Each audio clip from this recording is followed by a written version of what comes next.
right, welcome back to beautiful Hoover, Alabama.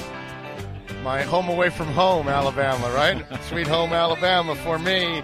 And a guy that I spend a week with every year for the last 17 years. I don't know if that's a good thing, Phil, by the way, where I bother you for a long time. But the executive director of the Reese's Senior Bowl. He's on ESPN NFL Insiders, Sirius XM, Crimson Tide radio analyst, former NFL GM.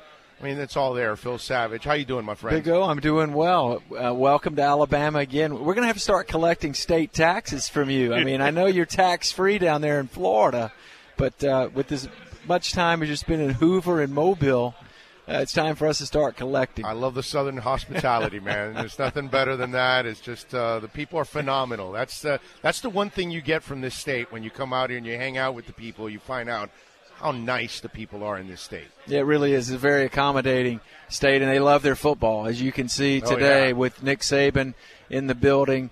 The number of fans that are here just to get a glimpse of the master himself. And, of course, I know a lot of your listeners don't see him that way based on the 2 years down with the Dolphins, but he has had quite a run for 9 years, going on year number 10, which a lot of people never believe that Nick Saban would be at Alabama more than 4 or 5 years. Yeah, and listen, if you're objective, even if you're a Dolphin fan, you can't argue with what he's done in college football. And look, we could talk about the old days, but I even asked him about this. You've got 5.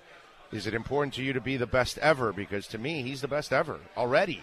I know Bears got 6, but in this era of football, it's a lot harder to win and to maintain that greatness that he's been able to do. It's been a remarkable run. It really has. He's done it with different staffs, different quarterbacks. I mean, he truly is the common thread in terms of the sustained success that they've had. And when you look around the country, around the SEC itself, you see why Alabama's preseason top 2, top 3, top 4, I mean, they're going to be favored virtually in every game again. They've got to answer the quarterback position again, but they've done it successfully each of the last 2 years. And Big O, I would make the case that, to me, they're the only team in America, college or NFL, that can win at the highest level without superior sterling quarterback play. Yeah. Everyone else has to have a superstar playing lights out to get there and win. Alabama only needs better than adequate, but just don't mess it up. We've got the defense, we've got the special teams, end every drive with an extra point, a field goal, or a punt, and we're going to be fine. And does he do that's that going on to purpose? Yeah, absolutely. It's the way he learned how to coach.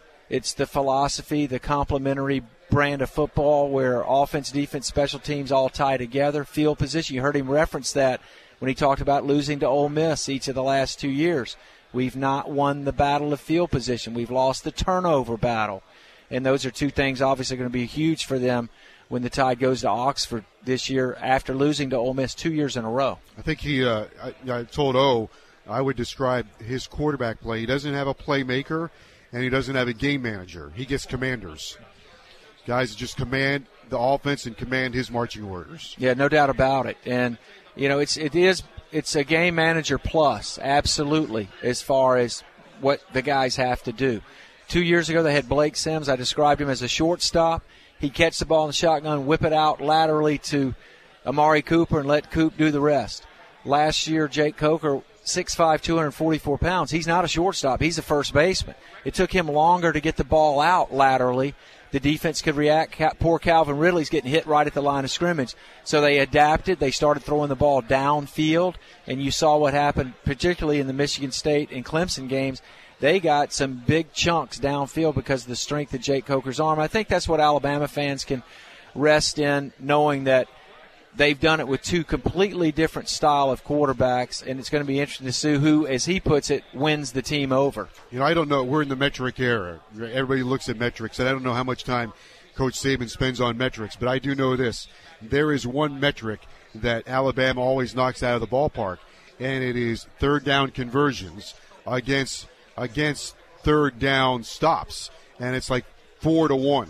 He's converting his third downs at 45-47%, yet on third down stops, they hold the opponents to 25%. And when you have that margin, you're getting the field position. Yeah, that goes all the way back to our days in Cleveland under Bill Belichick, the emphasis on third down. And there's no question that that's the biggest down in football. And defensively, you're right, they've been under 30% virtually this entire decade. Now, last year they struggled on third down, believe it or not, but they were able to mask it with some of those big shot plays. And then, of course, they've got one of the best punters in the country in J.K. Scott, who can, flip the field with a big boot. Let me ask you about personnel. You're a personnel guy, the Senior Bowl. We were talking a little bit about recruiting off the air. You look at the draft. The draft is dominated, number one, by Southeastern Conference players. Right on the heels, however, the ACC has had its fair share of players. In fact, 2 years ago had more selected in the first round than the SEC. And my hypothesis, Phil, is it's population. Population is moving south. It's geography. Populations move south. Georgia, Mississippi, Louisiana, in particular Georgia, those states are mushrooming. State of Florida mushrooming with population, and it has seeded the SEC with players and the ACC as well. No doubt. Across the entire Sun Belt, all the way out to Texas and now reaching into Arizona, more and more players are coming from the lower half of the country, and that's why Jim Harbaugh wants to do satellite camps from Florida to California so he can tap into that. They play football year-round, too, in all those states. No doubt about it. And I think the skill development as far as the pure passing and catching of the football is better than it's ever been, but I do think some of the other restrictions that are in place, the lack of people playing in pads as they develop, and then they get into college football where that is restricted more so than it's ever been. When you get a lineman, an offensive or defensive lineman in the NFL now, he's about 2 or 3 years behind what one of those guys was maybe 10, 15 years ago, at least in my estimation. Phil Savage joining us here on the show. Okay, I can't let you go without asking you about Mark Richt. Last year we were talking about him being on the hot seat while we were here, and in a twisted way, it kind of worked out for the University of Miami. I thought they got themselves one heck of a coach. Your thoughts on his exit from Georgia and now being with the University of Miami? Yeah, first of all, I think it's an ideal fit for Miami. I mean, he's an alum. I think it's the one job that he was really fired up to go do. He had been at Georgia for 15 years. 4 out of the last 5 years, they had 10 wins or more. That would usually get you big-time millionaire extensions. In his case, it wasn't good enough because they could not get over the hump to beat an Alabama, to go win a national championship. And so they parted ways at the end of the year. I think Miami is the benefactor of this in a big way. Mark Richt's going to recruit well because he's a believable figure for parents, for caregivers, uncles, aunts, grandmothers. He's going to be very impressive in the living rooms across Florida and really the rest of the country. And he's been around, he's seasoned enough to have the complete program that he can put in place there. He's a very trustworthy individual. I have great regard for Mark, and I think he's going to do wonders with Brad Kaya, the quarterback down there. I was going to ask you, where do you think Kaya stands with all the quarterbacks in the nation, and do you think he might come out? Can he come out as a junior? Would he be ready to play? Would he be NFL ready? I think that'll all be determined over the course of the year, but I think from NFL perspectives, they absolutely see him as a bona fide pro prospect, someone that is a potential first rounder, if not higher than that. A lot of it is going to depend on how he plays this year. I'm sure for Mark Richt, from his standpoint, he'd love to see him stay 2 more years. But obviously, he's a junior this coming season, if I'm not mistaken. Mm-hmm. So he's got 2 years of eligibility left. One more year before he's in Mobile. Yeah. So, we'd love for him to stick around. But at the same time, Brad Kaya's got size, height, intelligence, the arm strength. He's got to put it all together, and I think he can do that under Richt and company down there. I think he'll be there 2 years. I think he'll give you a shot at inviting him over, and then we can have him on the show. I'll tell you what, when you see what Carson Wentz did and what Derek Carr did and some of these other guys that have come through the Senior Bowl, it's an important evaluation because the vast majority of college football is being played in the spread and shotgun. That's your first exposure in front of the league to be under center, spit out plays, work in a huddle. and interview with 32 teams. Which, by the way, is media. normal for him because he's always Yes. under center. And so He's it's a not place spread for guy. him to showcase that ability. The other thing would be this for Kaya. This will be his fourth offense. Now, you look at me like, wait a minute, this is his third year. His freshman year, they played one offense.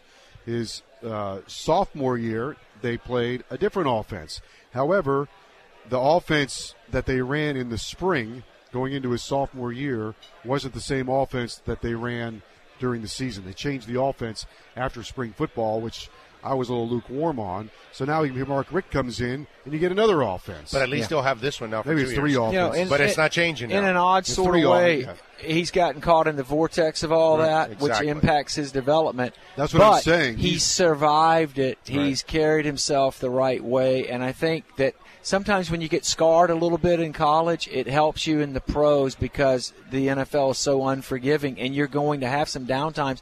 And you look at some of these quarterbacks that come out of college and have all this success, and all of a sudden, they're flat on their back and the offense is complicated.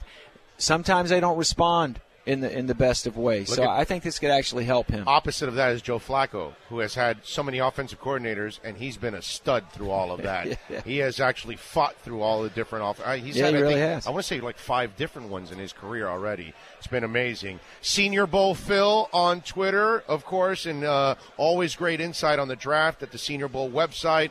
Phil, thank you for the friendship, and always thank you for the insight. Always, guys. Glad to see you here for the second year in a row. We'll catch you in Mobile late January. Definitely will be there. Be good, Phil. There you go. And as always, the show is coming to you live from the SEC Football Media Days in Hoover, Alabama. It's part of the Capital One Orange Bowl Football Tour presented by Florida Prepaid College Board and brought to you in part by Panther, and San Pedro. And by the way, the show is also brought to you, of course, by Craig Zinn's, Acura of Pembroke Pines, the finest dealership in the business. We love talking about Craig Zinn because, hey, there's nobody better, man. I drive a TSX every day of my life. I love it. My wife drives the RDX. I would never, ever tell you to go buy or lease a vehicle anywhere where I wouldn't do it. And, of course, you got to get on down to 15601 Pines Boulevard, just off of I-75 in Pines. Let's get into it. The ILX right now, 2016 models, $196. The TLX, $246. The MDX, $366. The RLX Tech, $466. Only $29.95 due at signing, plus tax tag and registration. And the 2017 models are now trickling in. They've got the RDX special introductory offer of $296 a month. They've also got a fleet of certified pre-owned vehicles. Amazing shape. You're really going to love the selection they've got there. And because of the record car sales that they've had over the last couple of months, they've got a lot of trade-ins, all makes, all models,